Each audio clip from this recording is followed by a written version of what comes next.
नमस्कार, मी भारती चव्हाण. भारती आयडियाजमध्ये आपलं खूप खूप स्वागत आहे. थंडीचे दिवस आलेले आहेत.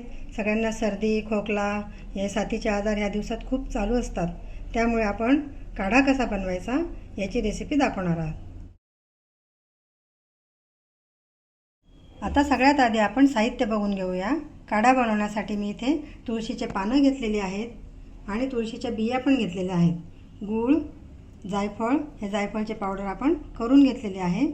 हे अशा प्रकारचे जायफळ असते, तुम्ही ते किसून घेऊ शकता. त्यानंतर मी इथे 3 लवंग घेतलेले आहेत, 3 मिरे घेतलेले आहे, दालचिनी, वेलदोडे आणि सुंठ पावडर, हळद पावडर आणि गवती चहा घेतलेली आहे. प्रथम आपण आता हे खडे मसाले थोडेसे कुटून घेऊया. लवंग, मिरे, दालचिनी आणि वेलदोडे थोडेसे जाडसर कुटून घ्यायचे आहेत. प्रथम एका भांड्यात आपण 1 कप पाणी घेतलेले आहे. 1 मोठा कप पाणी घेतलेले आहे.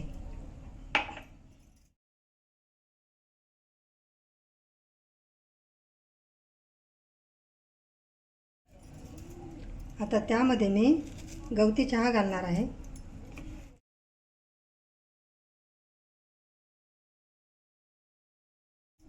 त्यानंतर हे तुळशीचे जे पानं आहे ते तोडून घालायचे आहेत, म्हणजे त्याचा फ्लेवर अधिक जास्त येतो.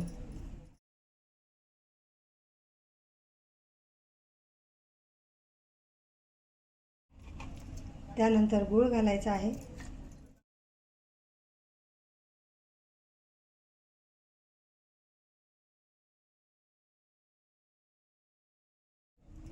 जायफळ पावडर घालायची आहे.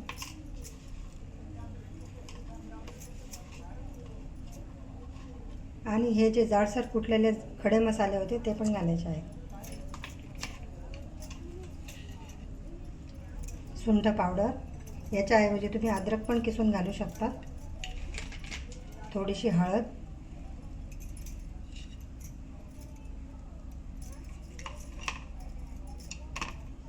आणि थोडी चहा पावडर.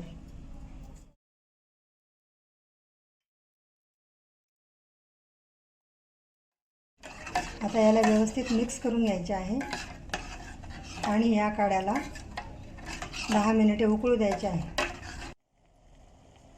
आता आपला काढा खूप चांगला उकळलेला आहे. तुम्ही बघू शकता बबल्स आलेले आहेत त्याच्यावर. त्याला आटेपर्यंत आपल्याला उकळायचं आहे. 1 कप आपण जे पाणी घेतलेले होते त्याचा निम्मा होईपर्यंत आपल्याला काढा उकळायचा आहे. अशा प्रकारे आपला काढा आता उकळलेला आहे, खूप आटत आलेला आहे. आता त्याला आपण गाळून घेऊया.